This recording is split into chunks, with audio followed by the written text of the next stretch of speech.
अस्सलाम वालेकुम व्यूअर्स। आज मैं आपको बताऊंगी कि हम ऑर्गेनिक केमिस्ट्री में स्पेशली रिसर्च कैसे करते हैं, या केमिस्ट्री की किसी ब्रांच में भी अगर आपने रिसर्च करनी है तो वो आप कैसे करेंगे। तो ये मेरे पास एक बुक है जो मैंने ही बनाई है, ये मेरी रिसर्च की है एमफिल की। तो इसमें आपको देखिए, यहाँ पर आपका टाइटल है जिसमें आपको बता रहे हैं कि यहाँ लिखा है search of HSP90 modulating anti cancer natural product. मतलब ऐसी एंटी कैंसर प्रोडक्ट, हम नेचुरल प्रोडक्ट ढूंढ रहे हैं जो HSP को जो है वो चेंज कर दे। HSP90 एक्चुअली एक ऐसा चीज़ है जो मॉलिक्यूल है जो कि अफेक्ट करता है हमारे जो कैंसर का कॉज बन रहा है एक्चुअली, ठीक है। तो हमने उसको चेंज करना है, ठीक है। ये एक प्रोटीन है जो मतलब सेल को ज़्यादा डिवाइड करने में हेल्प करती है, ठीक है। तो इसके लिए जो है वो हमने कोई भी, ये आपने जहाँ मर्जी से आप टॉपिक्स ढूंढ लें कि आपने कौन सा टॉपिक करना है, ठीक है। तो हमने इसको चेंज करने के लिए एक ड्रग ढूंढनी है, वो भी नेचुरल प्रोडक्ट्स ही। नेचुरल प्रोडक्ट वो प्रोडक्ट होते हैं जो हम प्लांट से हासिल करते हैं, ठीक है। तो हमने ड्रग भी प्लांट से निकालनी है, ठीक है। तो आपने अगर आप भी कोई चीज़ जो है वो प्लांट से एक्सट्रैक्ट करना चाह रहे हैं तो ये आपके लिए एक बेस्ट वीडियो है, ठीक है। तो यहाँ पर सबसे पहले आपने ड्रग डिस्कवरी का इंट्रोडक्शन लेना है, ठीक है। सबसे पहला जो आपका काम होगा ना वो इंट्रोडक्शन का होगा, मतलब आपको आपके टॉपिक का क्या पता है, ठीक है। तो ड्रग डिस्कवरी आपको पता होना चाहिए। फिर आपको ये पता होना चाहिए कि जो है हम मेडिसिनल प्लांट्स जो हैं वो ड्रग डिस्कवरी में कितने हेल्पफुल हैं, कौन कौन से नेचुरल प्रोडक्ट्स हैं जो हम ड्रग डिस्कवरी में इस्तेमाल कर लें, और कौन कौन सी मतलब ऐसी ड्रग्स हैं जो प्लांट से निकालें। जैसे क्विनीन है वो सिंकोना बार्क से आती है, ठीक है। इसके अलावा कैंसर की काफ़ी सारी ड्रग्स हैं जो प्लांट से ली जाती हैं, ठीक है। तो हमारा जो प्लांट है वो डेफनियोलाइडस है, ठीक है। ये बायोलॉजिकल नेम आपने यहाँ लिखना होता है। आप कोई भी प्लांट जो ले रहे हैं वो आप यहाँ पर उसके इंट्रोडक्शन देंगे, उसके अंदर कितने केमिकल्स हैं जो जिनकी अच्छी प्रॉपर्टीज़ हैं वो सारी आपने बतानी है, ठीक है। फिर उसके बाद लिटरेचर रिव्यू होता है। लिटरेचर रिव्यू में आप उस मतलब जो आप चीज़ निकाल रहे हैं उसके बारे में भी आप लिटरेचर पढ़ेंगे, प्लांट के बारे में लिटरेचर पढ़ेंगे। उसके अलावा जो आपका टारगेट है, जैसे मेरा टारगेट HSP90 है और कैंसर है, तो आप मतलब जिस बीमारी के लिए या जिस वजह के लिए निकालें उसके बारे में भी स्टडी करेंगे, और इनका आपस में रिलेशन, जैसे रोल क्या है HSP90 का कैंसर के अंदर, ये आपने ये भी बताना है। बायोलॉजिकल एक्टिविटी, ये कैसे अफेक्ट करता है, ठीक है, बॉडी के अंदर ये क्या काम करता है। उसके अलावा और कौन कौन से केमिकल्स हैं, जो कौन कौन सी ड्रग्स हैं जो इस पर अफेक्ट कर रही हैं। फिर आपने अपने प्लांट के बारे में बताना है इसमें। उसके बाद आपने जैसे प्लांट है, प्लांट के अंदर और कौन कौन से केमिकल्स हैं, आपको इनमें से कौन सा केमिकल चाहिए जो आपके इसमें काम करेगा। मतलब ये क्लासेस है ना, डिफरेंट स्टेरॉयड, फ्लेवोनॉइड्स वगैरह, लिग्निन है, टर्पीन है, ये सारे इसके अंदर मौजूद हैं।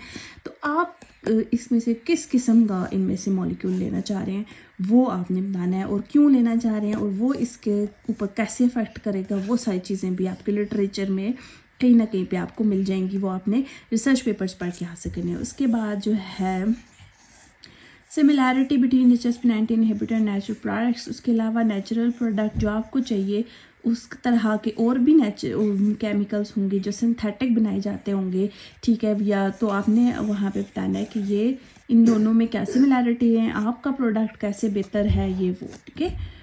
नेक्स्ट मटेरियल मेथड है। अगर आप प्लांट्स की स्टडी कर रहे हैं तो सबसे पहले आपको प्लांट मटेरियल लेना है, ठीक है। फिर आपने उसमें केमिकल्स डालने हैं, उसका एक्सट्रैक्ट वगैरह निकालना है, ठीक है। जैसे मेथनॉल, एथेनॉल वगैरह डालकर, एसीटोन डालकर निकालते हैं, ठीक है। फिर उस एक्सट्रैक्ट को कंसनट्रेट करना है, जैसे रोटरी वेपोरेटर में वेपोरेट करके फिर उसकी सॉल्वेंट एक्सट्रैक्शन करनी है। मतलब उसमें से जो है वो ionic compounds, polar compounds, non polar compounds, वो सब अलग अलग करने हैं, ठीक है। उसके बाद क्रोमेटोग्राफी करनी है, प्योर कंपाउंड्स को अलग करना है। प्योर कंपाउंड्स को अलग करेंगे तो फिर आप जो है इजी हो जाएगा आपके लिए, क्योंकि कंपाउंड आपके पास आ गए हैं।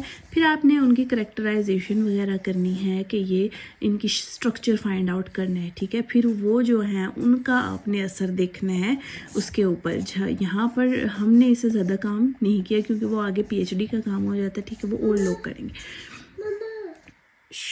फिर उसके बाद आपने रिज़ल्ट और डिस्कशन लिखनी है कि आपने जो प्योर कंपाउंड निकाला है वो ऐसा है, उसकी एक्टिविटी ज़ाहिर है कहीं ना कहीं से आपने करवानी होगी, वो भी आप अगर हो जाती तो बहुत अच्छी बात है। तो रिज़ल्ट डिस्कशन में आप वो लिख लेंगे कि आपकी एक्टिविटी कितनी है, अच्छी है या नहीं अच्छी। उसके अलावा आप डिस्कशन में ये लिखते हैं कि आपने जो कंपाउंड निकाला है वो क्यों अच्छा है, दूसरे कंपाउंड्स में से आपका कंपाउंड बेहतर क्यों है। ऑब्वियसली वो कॉस्ट इफेक्टिव हो जाएगा क्योंकि वो प्लांट से आ रहा है, नेचुरल सोर्स से, ठीक है। तो पहली बात आपकी हो जाती है। दूसरी फिर आप उसके स्ट्रक्चर में देख लेंगे कि क्या खसूसियात हैं, क्या पता वो जल्दी एक्टिव करता हो या उसकी एक्टिविटी ज़्यादा अच्छी है बाकी कंपाउंड से। जो भी आपकी अच्छी चीज़ें हैं ना, गुड एस्पेक्ट्स, वो आपने डिस्कशन में लिखने हैं और फिर कंक्लूजन में लिखना है कि आई एम द बेस्ट।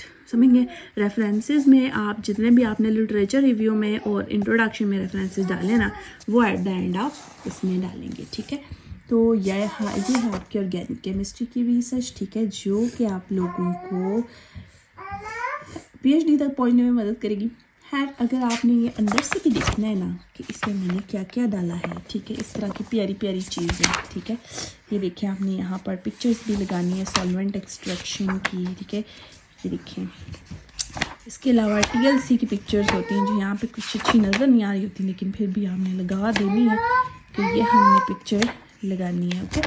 ये आपकी NMR और FTIR की पिक्चर्स वगैरह होंगी, वो भी आप लगाएंगे, ठीक है। एक एक पेज का कंक्लूजन आपने इसमें लिखना है एंड रेफरेंसेस होंगे काफ़ी सारे, ओके।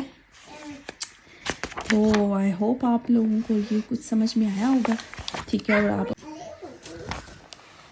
इसके अलावा ये देखें, ये HSP 90 की पिक्चर है, ठीक है। इसका काम क्या है, कैंसर में ये सारा लिखना है आपने, ठीक है। ये कहीं ना कहीं आपको चीज़ें लिटरेचर में मिलती ज़रूर हैं कि ये इस केमिकल, इस बीमारी में कैसे क्यों अफेक्ट कर रहा है वगैरह। और फिर ये सारे के सारे कंपाउंड्स, ये वो कंपाउंड्स हैं जो के कैंसर के लिए हैं, ठीक है। ये देखिए एक्टिव मॉलिक्यूल एंड HSP 90 के अगेंस्ट इतने मॉलिक्यूल्स एक्टिव हैं, तो फिर आप जो मॉलिक्यूल निकाल रहे हैं वो किस लिए है, वो इतनों से बेहतर कैसे हो सकता है, ये बताना होता है आपने एक्चुअली, समझ क्यों ना। ये बड़ा मुश्किल काम होता है। चलें ठीक है, फिर यहाँ ख़त्म हो गया आपका मेरी ये वीडियो, ठीक है। Thank you so much. आप इसको ज़रूर जो है वो 2-3 दफ़ा देखें ताकि आपको सही समझ आए, ओके। और चैनल को लाइक और सब्सक्राइब करना ना भूलिएगा। Thank you so much.